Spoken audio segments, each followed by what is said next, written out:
What's up? It's Renee Misha. So people have been asking techniques and tips on how to record daw-less without a computer, and also some people have been just curious about how I'm able to do it. So I do record a lot of the stuff that I write on the computer, but sometimes I don't.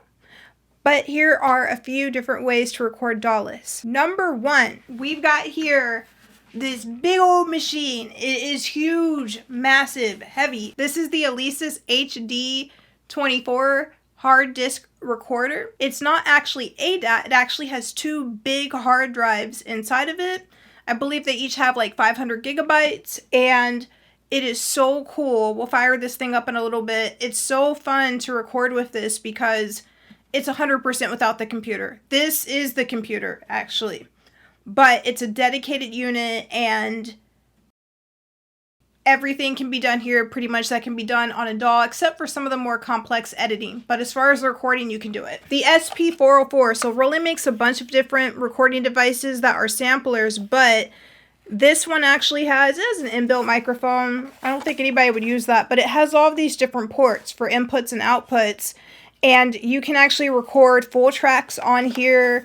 You can edit drums on here. You can add a ton of really cool effects. Everything from sampling, loading your beats on here, editing your beats, recording your vocals onto here. Any instrument pretty much can be done. Pretty much everything can be done on this device. So if this is all I had when I was starting out, this would be perfect. I did use a device similar to this when I was just starting out as a teenager, and it was really, really helpful, and I was able to get super cool sounds that I can't reduplicate if I wanted to now.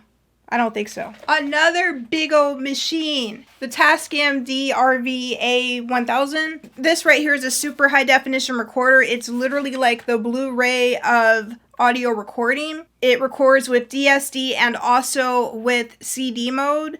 And this right here gets super crisp, clean, precision recordings. Now, in order to record like a full track, a full mix on here, I would have to literally use just 2 tracks or a mixing board and basically just do it all in 1 or 2 takes, because to do the editing and stuff, you cannot do. But if you're doing like just like a folk song and it's just a guitar and a microphone, yeah, you absolutely can record a full song on here and even mix it on here, master it, and be finished with it. This is heavy. So I wouldn't record multi-tracks on there, but for a 2-track, I've done it before with vocal and with keyboards. Like, it's fun to use it because the recording quality sounds so flippin' good. Now, getting into some more practical multi-disc recorders, definitely a cassette deck is perfect for daw-less recording, but it is very limited as well. So this only has 4 tracks, but there are all kinds of little tricks that you can use as you get to know your machine if you end up getting one of these, where you can record multiple tracks on it. And there are different types that have more than just 4 tracks. Very limited to record with, but the recording sounds so cool. I have been tempted, and I still may, to just do a whole song just with the cassette deck, because there are so many cool, unique sounds that the sky is the limit in terms of like just everything about it. The way the EQ sounds, the way the pitch bend sounds. It has an area to put effects in. Like, the recording sounds so cool in this, and it's cool because at the end you can pop out your cassette and your whole song is right there. Like, that's awesome. I love it. The only reason why I don't usually record a lot with this, especially like a full mix, is because I still really love the ability to go through and edit everything on the computer. So this is where we start getting into the sort of like holy grail of daw-less recording, computerless recording. This is kind of like taking it back to how they did it back in the day before everybody started using digital audio workstations. Reel-to-reel machines. This right here, the Tascam TSR8, is awesome. This one's only 8 tracks, but of course there are lots of ways that I can do it to put more than 8 tracks on there if I want to. I usually end up using this for a lot of my music, so I might use it for all of the vocals or all of the guitars or even the drums. Like, it just depends. I love this one right here because it sounds really close to a DAW, but it still has a great tape machine sound. There's so many different good types of tape machines though. I also below have the Fostex Awesome. And one of my favorites, this is definitely kind of like a newer way of recording dawless, is by using an interface. I was very tempted to go in this direction a while ago. The interfaces, a lot of them actually do recording now to where you can record a full live band or a live concert right through the interface. Now, as far as doing like multi-track recording, I don't think it can do that if you want to go through and edit the individual tracks, but it can record them. So kind of like with the Tascam that I showed earlier, the hard disk recorder,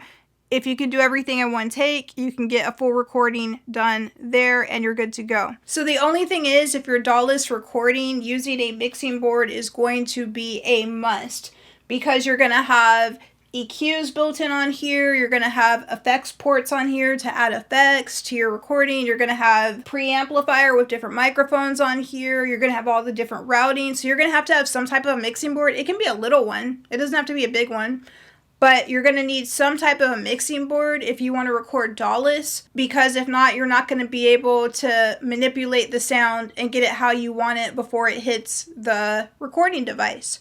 So if you have a mixing board, there's so many different options. Technically, if you're using something like this, you wouldn't need a mixing board. You can manipulate the sound with the EQ, compression, and stuff from within this, but I wouldn't want to do that. Doing it on a mixing board first and then recording it onto here, really cool. So an example of how I record without a computer when I do is let's say I'm doing the guitar part, I would load the microphone up through the mixing board, and I would then go through and route that over to the tape machine, hit record on the tape machine, and record it onto there. And when I'm ready to play all the different tracks I've recorded back, my vocals, my bass, my guitar, my drums, etc., I would then pull out the Alesis Hd-24, load up everything from the tape machine onto here. That's what these plugs do.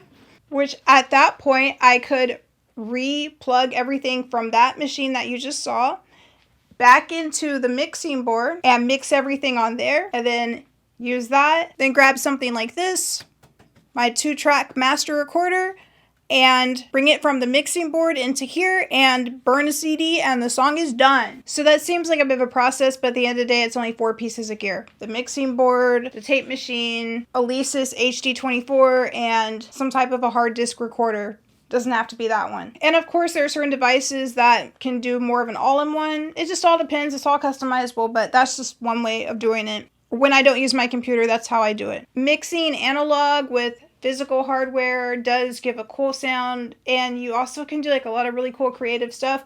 Plugins are great. Using a computer is great as well, but to be able to use the hardware is really cool, because I know for myself, I can just kind of hone in and focus and shut everything out, turn off the computer. The thing about computers are they're great, but computers are designed for so many different tasks. They're designed to edit videos, they're designed to sort through files, type Word documents, and it reminds me of R.L. Stine, right? R.L. Stine, who wrote the legendary Goosebumps, he actually still uses an old-fashioned typewriter to do all of his books. I think he said he tried to use a computer to do it, and it didn't feel right for him. When he pulls out the actual typewriter, it's like he can just focus everything out, and he has more of a connection with his book, and he ends up just kind of like flying through it. It's kind of like that with analog gear. It's like the gear is designed for music equipment, so for myself, it's a little bit easier. If I was just using a computer, I would probably get a dedicated music computer, so it would just be only for music. Everything would be set up for that. And there are actually people that build computers like that, I think. But in my case, my computer is used for a little bit of everything, so it can be a little bit distracting at times. Analog recording is awesome, so it's the benefit of the sound, it's the benefit of like extra creative stuff that I can do, but also I don't have to worry about having the distractions of the computer. So yeah, that's my thoughts on dawless. I hope you have an awesome, cool, fun, amazing rest of the day. Thanks so much for hanging out,